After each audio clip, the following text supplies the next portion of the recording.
Not all bugs live on land. As surprising as it may sound, millions of them thrive underwater, handling cold, pressure, low oxygen, and constant movement. These ocean bugs are real marine arthropods and marine invertebrates, not insects that fell into the water. They crawl, filter, burrow, clean, and recycle life across oceans.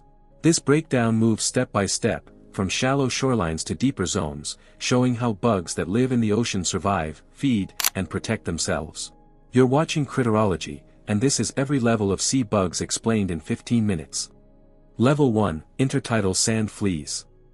At the very edge of the ocean, where waves hit the sand and then pull back, sand fleas control the surface. These tiny sea insects are not true insects. They are crustaceans and part of the ocean arthropods family. Most adults grow almost to 1/4 inch long. Even with their small size, their numbers are huge. On healthy beaches, over 10,000 individuals can live inside 1 square meter of sand. They survive because they move fast. When a wave pulls away, they dive into wet sand almost instantly. This happens in less than a second. Their curved bodies act like springs. This lets them jump forward and escape birds and fish. They feed on dead seaweed, broken algae, and organic waste. This makes them important sea scavengers. Without them, beaches would fill with rotting material. Their lives are short, but they reproduce quickly. This keeps their population stable even when many are eaten. Level 2, Rock Pool Isopods. When tides fall, small pools of water remain trapped between rocks. Inside these pools live marine isopods. These flat-bodied underwater bugs are related to land pill bugs. Most are just a touch more than 3/4 of an inch. Their bodies press flat against rocks, which helps them stay wet when water levels drop. They breathe using gill-like structures. These work in water and damp air. This allows them to survive fast changes in temperature and salt levels. They eat algae films, bacteria, and decaying scraps. Waste builds up quickly in small pools. Their constant feeding stops the water from becoming toxic. These marine invertebrates survive through tolerance, not strength. Level 3, Sea Lice. Sea lice are often blamed for harming fish, but many species are not dangerous. These marine arthropods usually measure just slightly above 1/4 of an inch. Their hooked limbs let them hold on to fish even when currents are strong. They eat loose skin, mucus, and microorganisms on fish surfaces. One female can release hundreds of eggs in a single cycle. This allows fast population growth when hosts are nearby.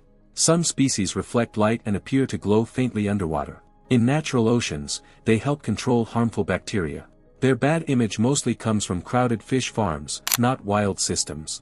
Level 4, Skeleton Shrimp. Inside seaweed forests and algae beds, skeleton shrimp cling tightly to plants. These strange sea creatures, also called coprolids, grow up to 1/2 of an inch. Their thin, jointed bodies reduce water resistance. Water flows around them instead of pushing them away. They grab algae using hooked limbs. They eat drifting plankton and organic particles. Their shape makes them hard to see. Even when fish swim close, they often go unnoticed. This shows how body design alone can protect animals without armor or poison. Level 5, Cleaner Amphipods. Some ocean bugs survive by helping larger animals instead of hiding from them. Cleaner amphipods are very small. They can grow to just a touch less than 1/2 an inch. Even with this tiny size, fish allow them to enter very sensitive areas. This includes gills, mouths, and skin folds. Fish do not attack them. They stay calm and still. Cleaner amphipods remove parasites that cling to fish skin. They also eat dead skin and harmful bacteria. This helps fish stay healthy. These sea bugs do not use force. They use movement and behavior to gain trust. Their slow, careful motions signal safety to fish. Studies on coral reefs show clear results. Areas with many cleaner amphipods have up to 30% lower parasite loads on fish. Fish in these areas show fewer infections and heal faster. When cleaner populations drop, disease spreads more easily. This can weaken entire reef systems. Cleaner amphipods also benefit. Fish provide food and protection. Large predators avoid eating cleaners because they associate them with health. This creates a balance. Without these underwater bugs, reef health declines faster and recovery becomes harder. Do fish understand they are being helped? As the ocean gets deeper, light becomes weak and water turns colder. Pressure increases as well. Still, underwater bugs continue to adapt and survive. Like and subscribe before we move to the next level. Level 6, hermit crab shell riders. Most people see the hermit crab first. They rarely notice the tiny marine invertebrates living on its shell. These micro-sea bugs include mites, small crustaceans, and tiny worms. Most measure even 1/10 of an inch. Yeah, they're that tiny. Even at this size, they play an important role. The shell acts like a moving house. As the hermit crab walks, the shell carries these organisms across the seafloor. This saves them energy. They do not need to search for new homes. They simply ride along. They eat algae growing on the shell surface. They also eat waste and leftover food bits. This cleaning reduces bacterial growth. Too much bacteria can weaken shells over time. A weaker shell puts the hermit crab at risk. In return, the micro-bugs gain protection from predators. They also gain access to new feeding areas. Both sides benefit. No fighting is needed. This shows how cooperation shapes bugs that live in the ocean, not just hunting, armor, or speed. Level 7, benthic copepods. On the ocean floor, microscopic deep-sea bugs dominate life. Benthic copepods are extremely small. Despite this, their numbers are massive. A single square meter of seabed can hold over 1 million individuals. They feed on organic particles that sink from above. This includes dead plankton, waste, and broken plant material. They break this waste down into usable energy. This energy then moves up the food chain. Many deep-sea animals depend on them. Small fish eat them. Larger animals eat those fish. Without copepods, this energy flow stops. They survive cold water and low oxygen by slowing their metabolism. Their bodies use very little energy. These tiny ocean arthropods form the foundation of deep-sea ecosystems. Without them, marine food chains would fail, even though they are rarely seen. Level 8, ghost shrimp burrowers. In coastal mud flats, ghost shrimp live underground. Their burrows can reach over 1 meter deep. These tunnels twist and branch through the sediment. Water flows through them constantly. As water moves, ghost shrimp filter food from it. This includes organic particles and microorganisms. These sea scavengers also add oxygen to the soil. Oxygen keeps harmful gases from building up underground. Their digging changes the environment. Worms, bacteria, and small fish benefit from better oxygen levels. Over time, entire shorelines shift shape due to this constant digging. Sediment becomes looser and more stable. Ghost shrimp have pale, almost transparent bodies. This comes from living underground with little light.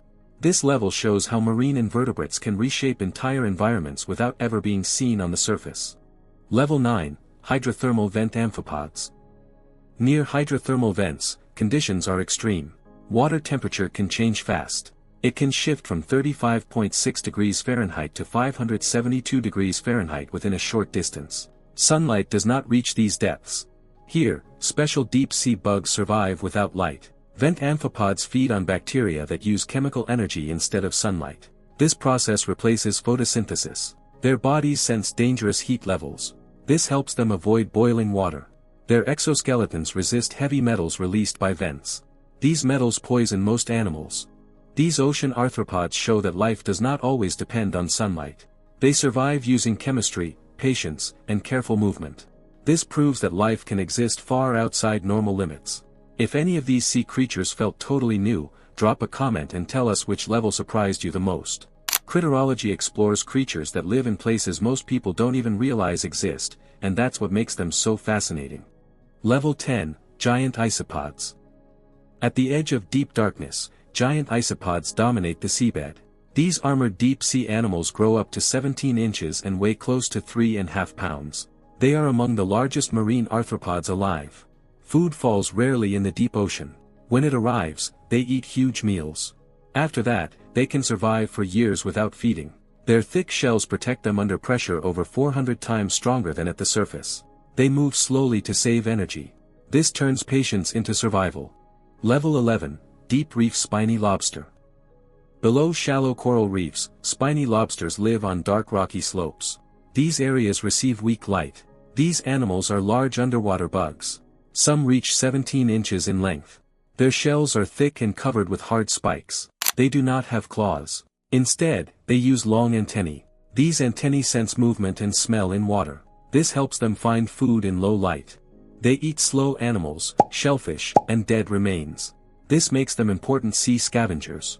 During the day, they hide in cracks and holes. Their bodies fit tightly inside rocks. At night, they move out slowly. They spread across the seabed to feed.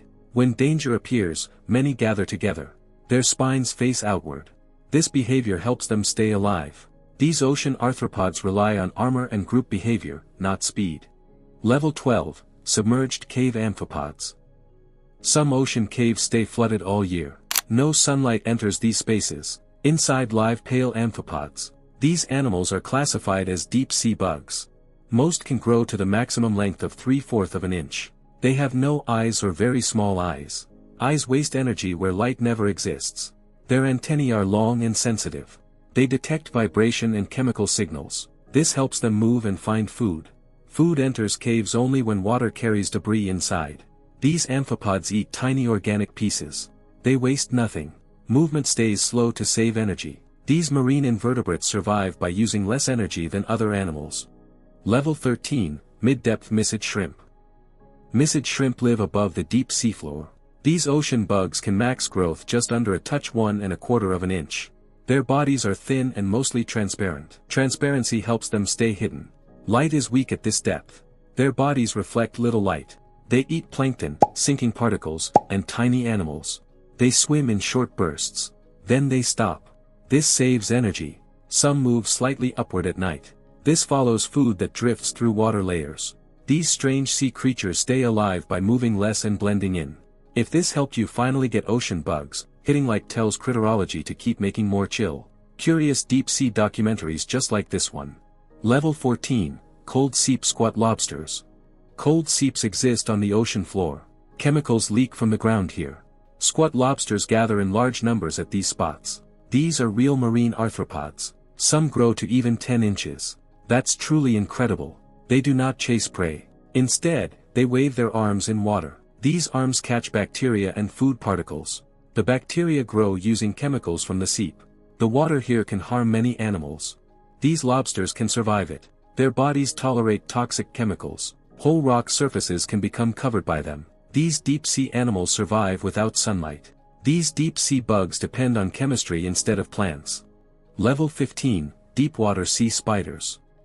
Sea spiders look thin and fragile at first glance. Many people think they would not survive deep water. In reality, many species live very deep in the ocean. These animals are marine invertebrates. They are not insects, but they belong to marine arthropods because they have jointed legs and hard outer bodies. Some deepwater sea spiders grow very large. A few species reach close to 19 inches from leg tip to leg tip. Their bodies stay small, but their legs become long and wide. This design helps them move slowly across the seafloor without sinking into soft sediment. Their internal organs stretch into their legs. This saves space and helps oxygen move through the body. They do not have lungs or gills. Instead, they breathe through their skin. Oxygen passes directly from the water into their bodies. This works well in cold, oxygen-rich deep water. They feed by pulling nutrients from soft animals like anemones and worms. They do not chase prey. They stay still and feed slowly. These deep-sea bugs survive by keeping their bodies simple and using very little energy. Level 16, Hadal Sea Pigs. Below 6,000 meters, the ocean enters the Hadal Zone. This is one of the hardest places for life. Here, sea pigs walk slowly across the mud. These are soft-bodied marine invertebrates, not fish and not insects, but still counted among sea bugs in marine biology. Sea pigs use short tube feet to move. They feed on tiny food particles that fall from above. Every step stirs the mud, helping them find more food. These deep-sea animals survive pressure that is over 600 times stronger than at the surface. Instead of armor, their bodies stay flexible. Flexibility prevents damage under crushing pressure. These strange sea creatures prove that softness can be stronger than shells in the deepest ocean. This is marine biology explained through survival design. Level 17, Brittle Stars. Across flat abyssal plains, brittle stars spread out across the seafloor. These star-shaped ocean bugs use long arms to collect food from moving water. Each arm senses vibration. When food drifts close, arms pull it toward the mouth. Some brittle stars lift their arms upward to catch particles. This makes them active sea scavengers even without movement. If an arm breaks, it grows back. This ability allows survival after damage. These marine arthropods rely on regeneration, not defense. They recycle food across deep zones where little life exists. Level 18, Arrow Worms. In open water far above the seafloor, arrow worms drift quietly. These transparent underwater bugs survive by waiting, not chasing. They float almost motionless to save energy. When prey drifts close, they strike fast using hooked jaws. This sudden attack works well in dark water where food is rare. Arrow worms have near-invisible bodies. This helps them avoid predators. These ocean bugs survive through timing and precision, not strength. They show how hunting changes in cold, low-light zones. Level 19, Polar Ice Krill. Beneath polar ice sheets, krill gather in huge groups. These small marine arthropods survive water temperatures near 28.76 Fahrenheit. Krill feed on algae growing under ice. Their bodies contain antifreeze compounds that stop ice from forming inside cells. This allows year-round activity, even in darkness. These sea scavengers support entire ecosystems. Fish, seals, and whales depend on them. These deep-sea animals show how small life can support massive food chains in frozen oceans. Level 20, Glass Sponges. At the deepest stable seafloor zones, glass sponges dominate rocky areas. These ancient marine invertebrates are built from silica instead of flesh. Their bodies form glass-like skeletons that resist pressure. Water flows through them constantly, filtering bacteria and organic matter. They do not move. They let the ocean move for them. Some glass sponges live for hundreds of years. These strange sea creatures survive by staying still and filtering endlessly. This is the final stage of deep ocean survival shown in this ocean life documentary. Alright, that's the full tour of sea bugs, from the ones that barely look alive to the kinds that feel like ocean boss fights. Wild, right? The crazy part is these creatures aren't monsters, they're just surviving in the toughest place on Earth. If this made you look at the ocean a little differently, stick around. Like the video, subscribe to Critterology, and drop a comment about which sea bug surprised you most. There's way more weirdness coming. Trust me, the ocean runs out of surprises.